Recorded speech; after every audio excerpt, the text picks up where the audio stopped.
भारत का मुसलमान जो है बहुत उदार है, खुला हुआ है, तो वो तालिबान को पसंद भी नहीं करता है, तो भारत के मुसलमानों पर कोई असर नहीं होगा।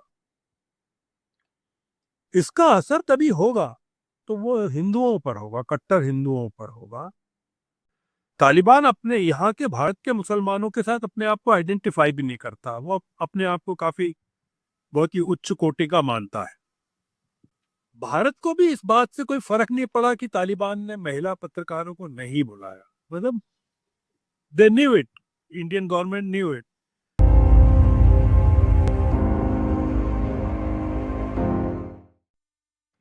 नमस्कार, नीतीश त्यागी और आप हैं हरकारा डीप डाइव पर। और मेरे साथ हैं वरिष्ठ पत्रकार और मेरे पूर्व संपादक श्रवण गर्ग साहब। और हम लोग आज बात करेंगे तालिबान के साथ जो भारत सरकार के नज़दीकियां जो बढ़ रही हैं, इस रोशनी में कि इसके बीच में कई सारे और भी पात्र हैं जो कुछ कमरे में दिखलाई पड़ते हैं, कुछ नहीं दिखलाई पड़ते। एक तो भारत में सरकार का और मुख्य बहुसंख्यकों का जो मुसलमानों के साथ बर्ताव रहा है, उस रोशनी में। दूसरा पाकिस्तान, और तीसरा कि पूरी दुनिया में तालिबान को किस तरह से देखा जाता है, और हमारी जो नज़दीकी आज एक हमारी जो एक वैचारिक नेतृत्व रहा है लंबे समय से भारत का दुनिया में, उस पर वो किस तरह से उसका असर पड़ेगा। तो श्रवण जी, शुरू इस बात से करते हैं कि जो हाल में मुत्तकी साहब आए हुए थे और कल परसों जो उन्होंने एक प्रेस कॉन्फ्रेंस की जिसमें महिला पत्रकारों को बाहर रखा गया। आज उसमें भूल सुधार करते हुए उन्होंने फिर से प्रेस कॉन्फ्रेंस बुलाई है, तो उसमें महिला पत्रकारों को बुलाया गया है। इस बीच वो देवबंद जाकर एक वहां से एक डिग्री जैसा कुछ लेकर आए अपने लिए। और अब जो है वो उनका दूतावास यहाँ पर खुलने वाला है। भारत में बहुत सारे ऐसे लोग हैं जो तालिबान और वहाँ की जो कट्टरपंथ से बचकर ही भारत में शरणार्थी की तरह रहते हैं, अफगानी। तो वो भी एक पक्ष है जिसमें हम अब किस तरफ हैं ये बहुत स्पष्ट नहीं हो पा रहा है कि तालिबान को लेकर हमारा रवैया क्या है, क्यों है, और किस तरह से उसका हम भविष्य देखते हैं। देखिए, तालिबान को लेकर जो चल रहा है हमारे यहाँ, ये उसको थोड़ा सा एग्जिगरेट कर रहे हैं हम लोग। जितना इम्पोर्टेंस मिलना चाहिए उससे ज्यादा दे रहे हैं। उसमें बहुत ज्यादा पढ़ने की कोशिश कर रहे हैं। मतलब चार पांच चीजें आपने कही हैं। महिला पत्रकारों को नहीं बुलाया उन्होंने प्रेस कॉन्फ्रेंस में। महिला पत्रकारों को वो अफगानिस्तान में भी नहीं बुलाते हैं, उनको बैठने नहीं देते, कैमरे के सामने वो नहीं आ सकती हैं। कैमरे में दिख जाए तो निकाल दिया जाता है उनको, बहुत ही बेइज्जती के साथ उनको रखा जाता है। महिला एंकर्स सारे वीडियो चैनल से खत्म कर दी गई हैं। तो जो मुत्तकी साहब हैं, उनको अगर अपने मुल्क वापस लौट कर जवाब देना है वहाँ अपनी महिलाओं को, तो वो ये नहीं कह सकते कि भाई मैं भारत गया था और वहां मैंने अलाउ कर दिया। वो एक उनके उन्होंने एक बना रखा है और उसको वो फॉलो कर रहे हैं। हमारे यहाँ चूंकि उसको बहुत ज्यादा एक इशू बना दिया गया, हम उसको तालिबान के संदर्भ में नहीं पढ़ रहे हैं, हम भारत के संदर्भ में मुत्तकी को देखना चाहते हैं। हम हर चीज का इंडियनाइजेशन कर देते हैं, हम उसको कस्टमाइज करना चाहते हैं। ये हमारे साथ क्यों नहीं, हमारे जैसा क्यों नहीं हो रहा है? तो एक तो मैं इसको बहुत ज्यादा इनकी विजिट को भी बहुत इम्पोर्टेंस नहीं देना चाहता हूँ। ये ऐसा ही है कि जब ट्रम्प पहली बार नॉर्थ कोरिया के डिक्टेटर से मिले थे तो बहुत हल्ला हो गया था दुनिया भर में। अगर आप देखें तो किस तरह से वो उन्होंने नॉर्थ कोरिया की जमीन पर प्रवेश किया था और पूरा का पूरा एक फोटो आप। अब आप आज पूछें कि वो नॉर्थ कोरिया के साथ ट्रम्प की रिलेशनशिप क्या है। जियोपॉलिटिक्स में क्या होता है कि बहुत टेम्परेरी होता है, मतलब सब कुछ। और मोदी जी के बारे में तो ये मान के चलते हैं कि वो किसी के सगे नहीं होते हैं, सगे नहीं हैं, मतलब he can change any time. हमको ये जो चल रहा है तालिबान का, इसको एक लार्जर पर्सपेक्टिव में देखना पड़ेगा। वो देखिए, तालिबान, आपने एक मुस्लिमों की बात कही। भारत का मुस्लिम जो है तालिबान के साथ कनेक्ट ही नहीं करता अपने आप। वो he is not incline towards Afghanistan. वो पाकिस्तान से ज़्यादा कनेक्टेड है, क्योंकि पाकिस्तान एक पार्टीशन के बाद बना था, तो इमोशनल कनेक्ट पाकिस्तान से है, मिडिल ईस्ट से है, या यूएई से है, जहाँ रोजगार के लिए हो जाता है। तो वो तालिबान को बहुत इज्जत से भी नहीं देखता है। उसको पता है कि भारत में मुसलमानों को कितनी आज़ादी है, महिलाओं को कितनी आज़ादी है। हिजाब को लेकर जब आंदोलन चला तो यहाँ कितना उसका विरोध हुआ, कर्नाटक में किस तरह से आंदोलन हुआ। तो भारत का मुसलमान जो है बहुत उदार है, खुला हुआ है, तो वो तालिबान को पसंद भी नहीं करता है। तो भारत के मुसलमानों पर कोई असर नहीं होगा। इसका असर तभी होगा तो वो हिंदुओं पर होगा, कट्टर हिंदुओं पर होगा। और हम उस बात पर आएंगे आगे, मतलब जो अब अपनी बातचीत में मैं, जो आपने जो एक मुद्दा उठाया कि इंडिया कोजिंग अप, अब कोजिंग अप का तो जो अनुवाद है वो सहवास है, मतलब जो अ, तालिबान के साथ जो कि हम कोजिंग अप चल रही है। कोजिंग अप हमारा इसराइल के साथ भी है और तालिबान के साथ हाँ, भी। ये सबसे तो बड़े मजेदार इसलिए बात है। तो इसलिए हमारा किसी के साथ भी हो सकता है, ईरान के साथ भी रहा है, तो और किसी के साथ हम कर लेते हैं। ये एक मोदी जी की खूबी है कि वो सबको निभा लेते हैं, और अब सबके साथ दिक्कत में पड़े हुए हैं वो। देखिए, तालिबान के साथ जो रिलेशनशिप है उसको रेट्रोस्पेक्ट में देखना पड़ेगा कि 2021 में जब बाइडन आए हुकूमत में वहाँ अमेरिका में, तो उन्होंने जो पहला काम ये किया कि हमको दुनिया भर से अपने आप को समेटना है, हमको लड़ाइयों में नहीं पड़ना है। और सबसे पहला काम उन्होंने अमेरिका को अफगानिस्तान से समेटने का किया। आपने देखा कि किस तरह से अमेरिकी फौजें वहां से वापस आई, कितनी तकलीफें हुई लोगों को, मारामारी मच गई, लोग जाना चाहते थे, अफगानिस्तान छोड़कर जाना चाहते थे। हवाई अड्डे के दृश्य अगर आप उस समय के देखें, वो मतलब एक बहुत बड़ा एक इशू है। मतलब उसको हम तालिबान दो का कब्जा कह सकते हैं। मतलब तालिबान एक जो था वो पहले था, वो अलग किस्म का था। ये तालिबान दो है जो अभी सत्ता में है। तो उसके बाद 2021 के बाद आप देखें कि 4 साल के गैप के बाद ऐसा क्या हो गया कि Bharat, India is closing up with Taliban. एक इस पर बात करना चाहिए कि कोई चीज जरूरी में हो गई है, अचानक से हो गई है कि हमको 4 साल बाद तालिबान की याद आई, पहली चीज तो। और 4 साल में तालिबान के साथ हमारे कोई संबंध नहीं रहे। एक टेक्निकल मिशन काबुल में जी। है, जो वहाँ ह्यूमैनिटेरियन एड या हमारे दूसरे जो इंटरेस्ट हैं उनको देखता है। ये जो चेंज हुआ है ये पूरा जियो पॉलिटिकल है। जो अभी इस समय जो पूरी पॉलिटिक्स चल रही है दुनिया में, और उसका कोई उसका संबंध नहीं है कि मतलब तालिबान ने कोई इस चीज का विरोध करा किया हो, या आके कि आपके यहाँ हिंदुओं का परसिक्यूशन हो रहा है। उन्होंने कोई इस तरह की बात ही नहीं की, उनको कोई लेना देना ही नहीं। आपके यहाँ मुसलमानों का कोई परसिक्यूशन हो रहा है, उन्होंने इस तरह की कोई बात ही नहीं। तालिबान अपने यहाँ के भारत के मुसलमानों के साथ अपने आप को आइडेंटिफाई भी नहीं करता। वो अपने आप को काफी बहुत ही उच्च कोटि का मानता है, अरब देश जैसे मानते हैं। यूएई के या मिडिल ईस्ट के जो भारत के मुसलमानों को अलग नजरिए से देखते हैं, वैसे ही तालिबान भी देखता है। और भारत को भी इस बात से कोई फर्क नहीं पड़ा कि तालिबान ने महिला पत्रकारों को नहीं बुलाया। मतलब they knew it, Indian government knew it, it में हैपन।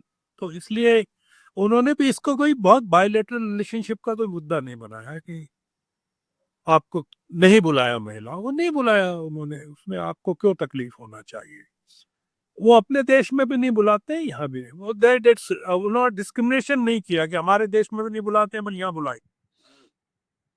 तो इसलिए मैं उसको थोड़ा सा अलग नजरिए से देखना चाहता हूँ कि पूरी बातचीत जो है तालिबान के साथ जो हो रहा है उसको महिलाओं पर केंद्रित नहीं कर दें। जो राहुल गांधी ने ट्वीट कर दिया, वो 15 दिन से तो देश में नहीं है, और ये फालतू के मुद्दों पर ट्वीट करते रहते हैं, वहाँ जहाँ भी है वहां से, या उनके बिहाफ पर कोई करता रहता है। तो ये महिलाओं का मुद्दा ही नहीं है, महिला पत्रकारों का भी मुद्दा नहीं है।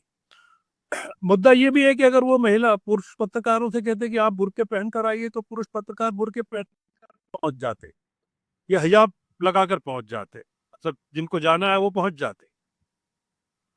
ये पूरा का पूरा मुद्दा है। और अगर वो महिला पत्रकारों से कहते कि आप अपने चेहरे ढक लीजिए, तो हो सकता है कुछ महिलाएं ढक भी लेती, अपने सिर पर वो डाल लेती। जैसी दीपिका पादुकोण ने अभी एक मुस्लिम कंट्री में गई, तो वहां उन्होंने हिजाब डाल लिया।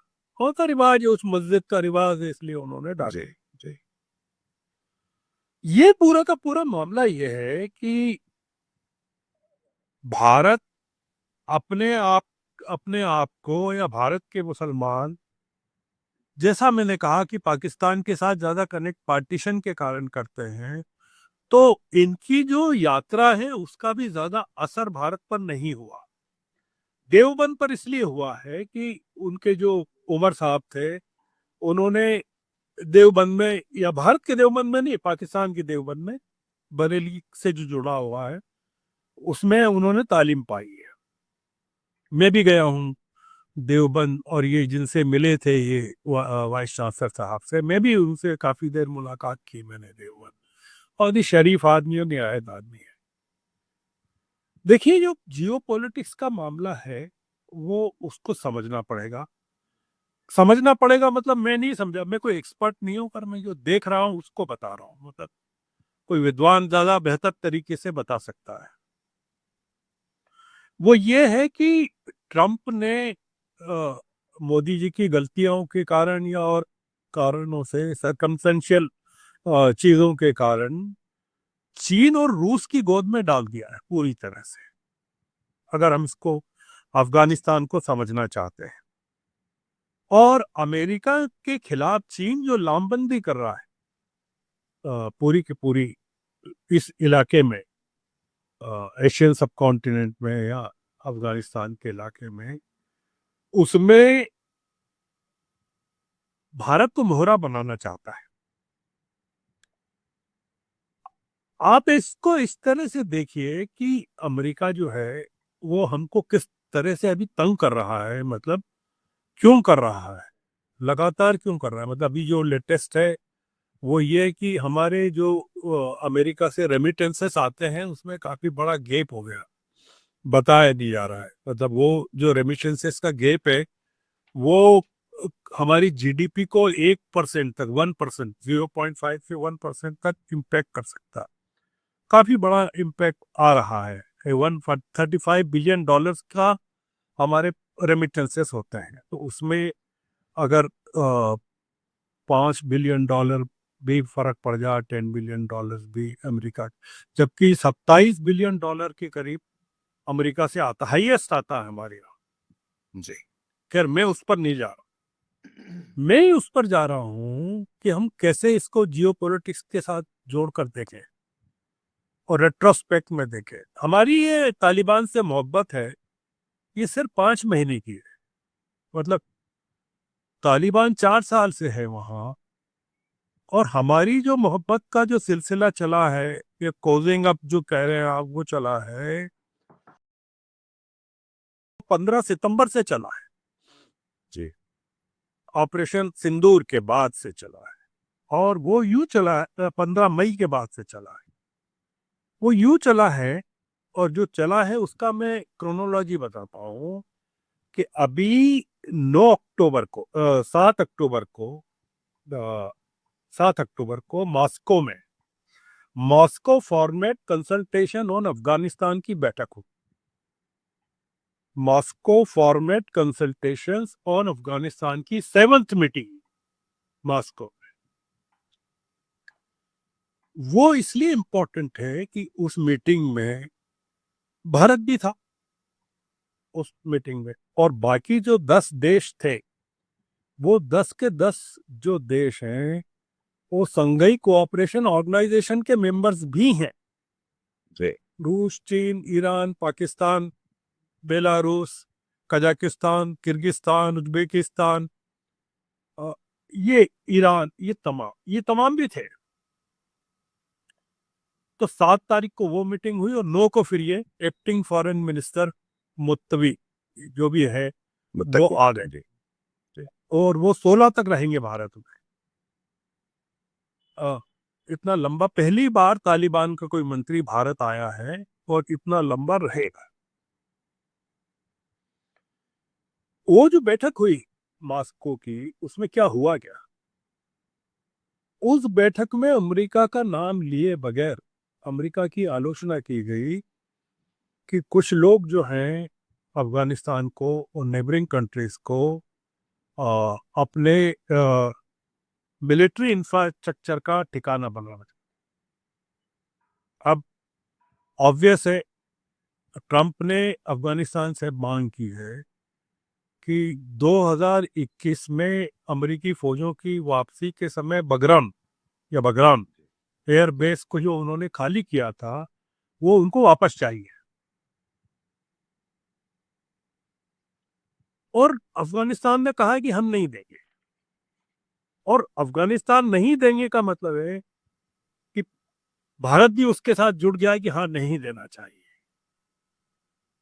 और पाकिस्तान भी जुड़ गया और रूस चीन तो जुड़ गए, क्योंकि वो अमेरिकी प्रेजेंस अफगानिस्तान में होने का मतलब है कि पूरा का पूरा जो इम्बैलेंस है वो खड़ा हो जाएगा, स्ट्रेटेजिक इम्बैलेंस खड़ा हो जाएगा। ये जो विजिट है इसको उसी पर्सपेक्टिव में देखना चाहिए कि उसका एक्चुअल में मीनिंग क्या है, उसकी जरूरत क्या है।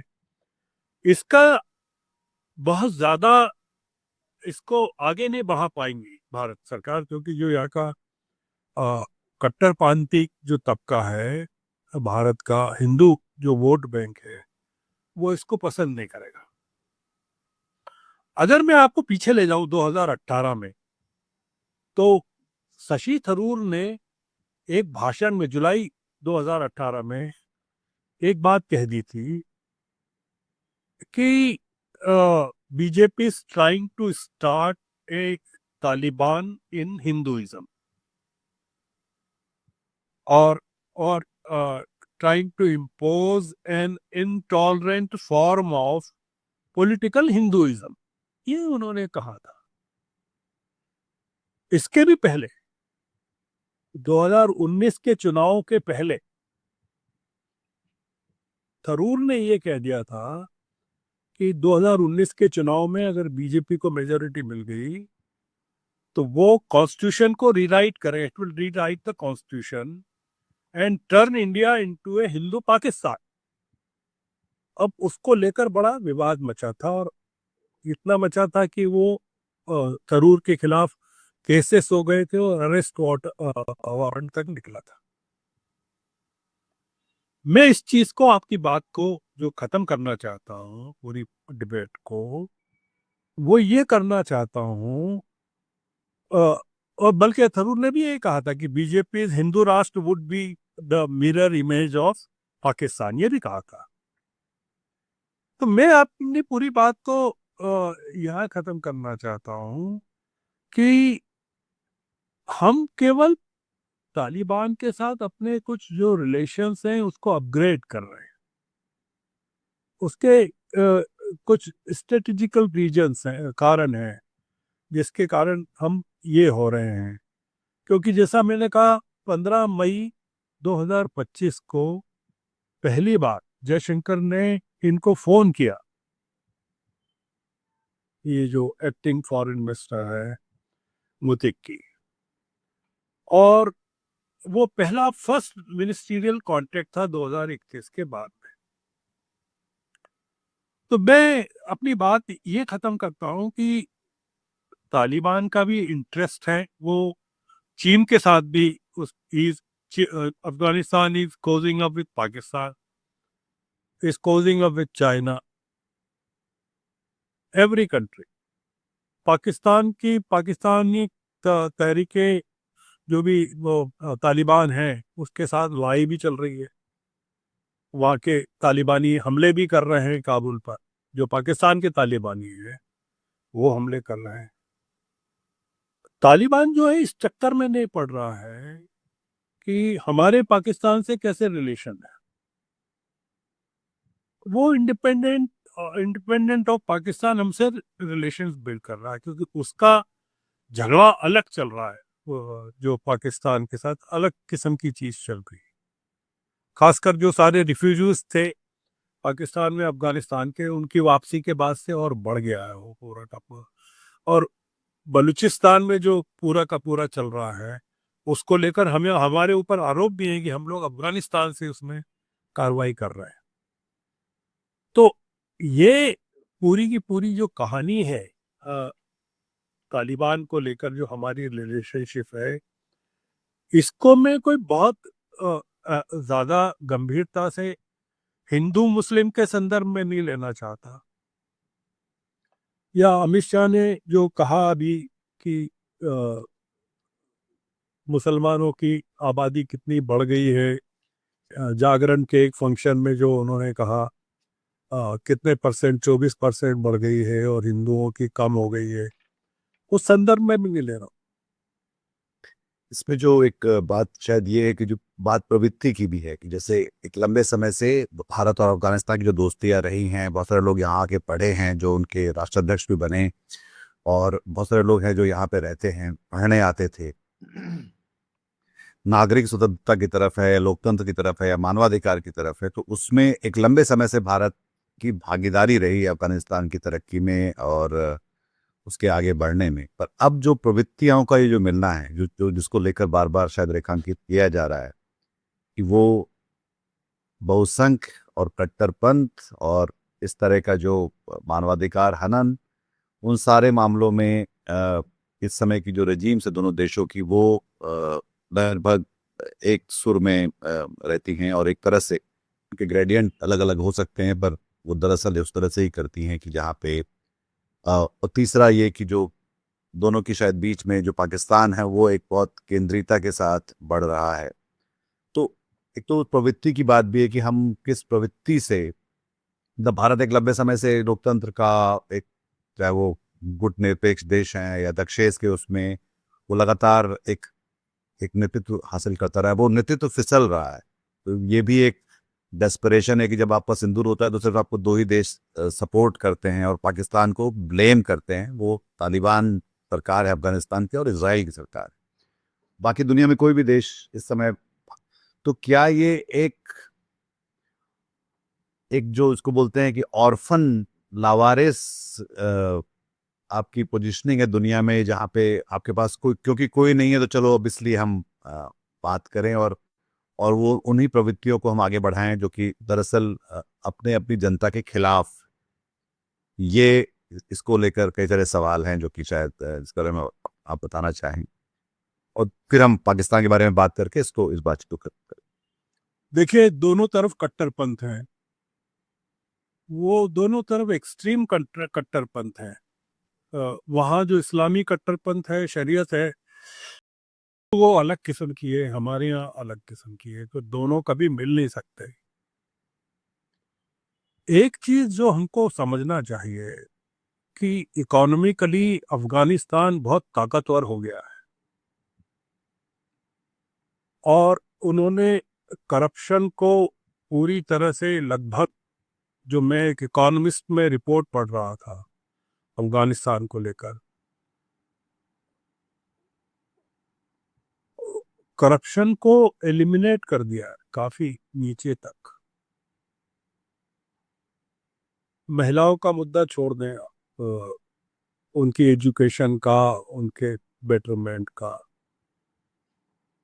वो एक बड़ा मुद्दा है। ह्यूमैनिटेरियन कॉज जो है वो एक अलग मुद्दा है,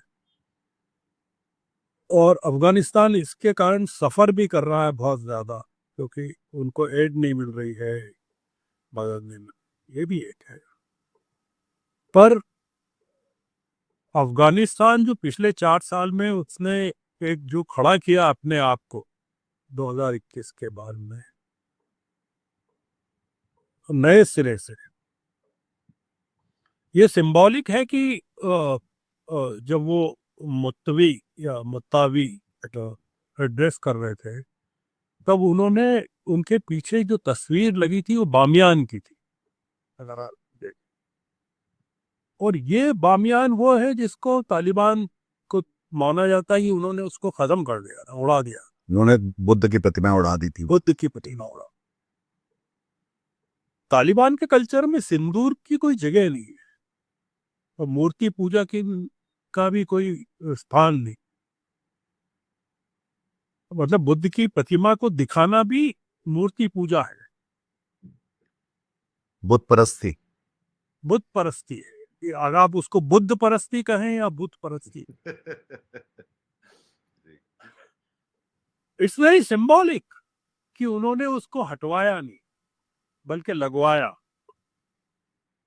to showcase what they are in their new avatar. और पहलगाम पर जो अटैक हुआ था तो they condemned it, Taliban condemned it.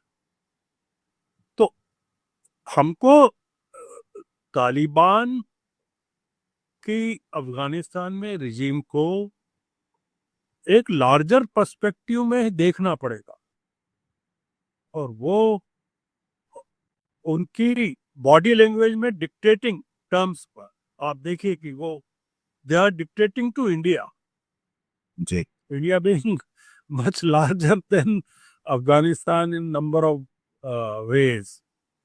Still आप उसकी बॉडी लैंग्वेज देखें एक्टिंग फॉरेन मिनिस्टर की और उसके साथ आप कंपेयर करें जयशंकर को, you will find that he dominates.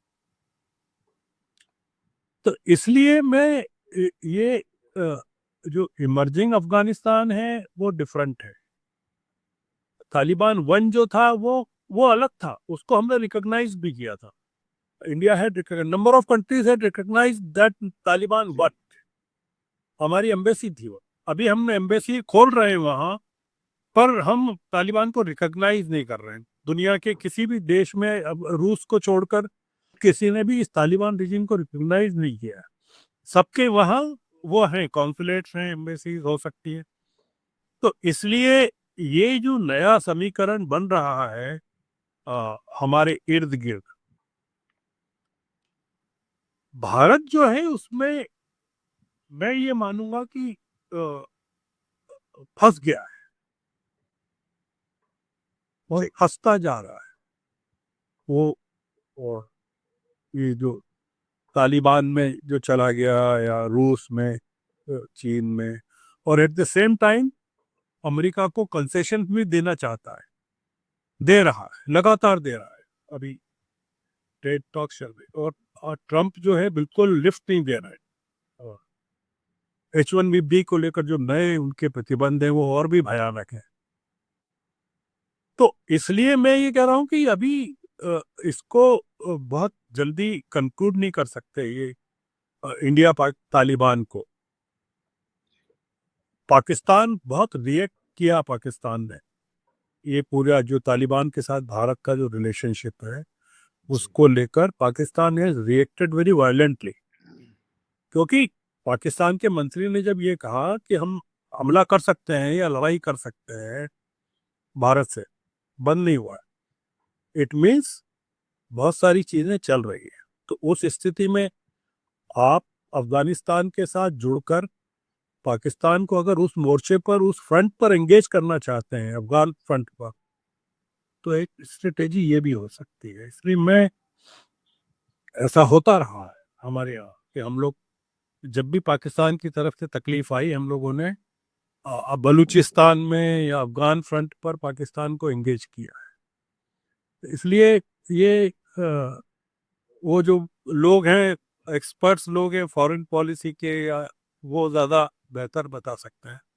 मैं पर इसमें एक जो बात, जी सॉरी, जी इसमें एक बात ये भी है कि जो अब जैसे कि एक पूरे मोहल्ले में अगर हम देखें कि कुछ लड़के हैं जो लड़ाके किस्म के हैं, और आपके तो सिंदूर के बाद से ये लगातार देखने को मिल रहा है कि पाकिस्तान जो है वो उसकी डिप्लोमेसी खासी प्रभावी रही है। कि एक तो वो सिंदूर के दौरान उनको चीनी हथियारों को एक डिस्प्ले पूरा मिल गया, जिसके कारण बाजार भी पूरा बदला जो अस्त्रों का। और अमेरिका के हथियार उनके पास पहले से हैं, और अमेरिका का जो वहाँ पे वो लंच कर रहे हैं व्हाइट हाउस में आजकल, जो उनके सेनाध्यक्ष हैं, साथ में अब रूस भी उनको हथियार दे रहा है। सऊदी के साथ उनका एक रक्षा समझौता फिर से नया हुआ है, हालांकि पहले भी वो उनका साथ एक साझेदारी करते रहे हैं। तो जो सारे बड़े प्लेयर्स हैं वो पाकिस्तान के साथ दिखलाई पड़ रहे हैं इस पूरे उसमें, और हमारे साथ जो है वो एक तरह की गड्ढमड हालत दिखलाई पड़ती है। तो उसमें उस रोशनी में भी इस बात को देखा जाए कि यह एक तालिबान एक पंक्चुएशन मार्क जैसा है, जो कि बाकी सारी चीज़ें जो चल रही हैं, और उसमें फिर हम सबसे छोटे उस कमरे में या उस मोहल्ले में सबसे जो छोटा पर एक लड़ाकू किस्म का व्यक्ति, जो कि जिसको ना तो रूस हरा पाया, ना ब्रिटेन हरा पाया, ना अमेरिका हरा पाया, जिसको लेकर वो हमेशा कहते हैं कि हमको कोई नहीं जीत सकता। भले हमारे कितनी हम कितने नुकसान उठा लें, पर उनके यहाँ से तीनों देशों को, जो कि महाशक्तियां रही अपने अपने समय की, उनको सबको लौटना पड़ा अफगानिस्तान से। तो उस रोशनी में जब आप देखते हैं तो आपको लगता है कि हमारी ये जो रीसेटिंग की आप जो बात कर रहे हैं, ये तो बिल्कुल चल रही है कि अभी ये किस तरह से प्ले आउट होगा, इसका शायद अंदाजा अभी लगाना मुश्किल है, पर ये देखना जरूरी है कि इस समय ये जो बदलाव हो रहे हैं, और उसमें भारत की जो इक्विटी जिसको हम कहते हैं, चाहे वो नेतृत्व की लीडरशिप की इक्विटी हो, या विचारधारा की इक्विटी हो, या लोकतंत्र की ताकत बनने वाली इक्विटी हो, वो सब पे जो असर पड़ रहा है मेरे ख्याल से। और वो जो दरअसल समझौता हुआ है पाकिस्तान का कतर के साथ हुआ है, कि उसमें ये हुआ है कि किसी भी एक देश पर अगर हमला हुआ तो दोनों देशों पर हुआ माना जाएगा। जो नहीं, मेरे ख्याल सऊदी के साथ भी हुआ है, और उसमें न्यूक्लियर उसकी बात भी है कि हम हाँ, परमाणु छत्र देंगे सऊदी के साथ। सारे मुस्लिम देश जो है पाकिस्तान के साथ खड़े हो गए लगभग, और हमारे साथ वो तो खड़े ही हैं, चीन भी है, अब रूस भी बेच रहा है, अमेरिका पहले से था, तो तब भारत जो है उस हिसाब से, और तुर्की भी दे रहा है उनको, वो तो फिर दिए है बहुत सारे। जी हमारे साथ कोई नहीं है सब, हमारे साथ केवल भगवान है, और वो जो भगवान दिखते हैं उनको, जजों को, वो जज हैं जिनको भगवान दिखते हैं। तो इसके साथ ही हम इस बातचीत को यहाँ पे खत्म करते हैं, और इसको आगे भी हम ध्यान रखेंगे कि ये किस तरह से डिप्लोमेसी में, जो कूटनीति में भारत अब किस तरफ से अपनी जो नई बिसातें बिछ रही हैं, बहुत तेजी के साथ हर तरफ बिछती हुई दिखाई पड़ रही हैं, और बहुत वोलेटाइल है इस समय का जो हर तरह से, चाहे वो रणनीति की बात है, चाहे वो व्यापार की बात है। तो हम इस पे आगे भी बात करते रहेंगे। बहुत शुक्रिया श्रवण जी आपका इस बातचीत में शामिल होने के लिए और हम बारे में बताने के लिए। अगर आपको ये बातचीत पसंद आई तो इस प्रोग्राम को लाइक करिए, हमारे चैनल को सब्सक्राइब करिए, बिल्कुल इनको चैनल को ख्याल लाइक करें, मदद करें, और हरकारा की जितनी मदद कर सकते हैं करें। हम लोग सबस्टैक पर और एक ऑडियो में हरकारा का रोज सुबह एक न्यूज़लेटर भी आता है। अगर आप सोचते हैं कि हिंदी में आपको आपके पास सही जानकारी, प्रामाणिक और दुनिया भर की खबरें वहाँ पे मिलती हैं, तो आप उसको भी चेक कर सकते हैं और सब्सक्राइब कर सकते हैं। बहुत शुक्रिया श्रवण जी, हम लोग फिर अगली बार करेंगे जी। Thank you. आज की ताजा खबर, आज की ताजा खबर, आज की ताजा खबर। आओ काका जी इधर, आओ मामा जी इधर, सुनो दुनिया की खबर।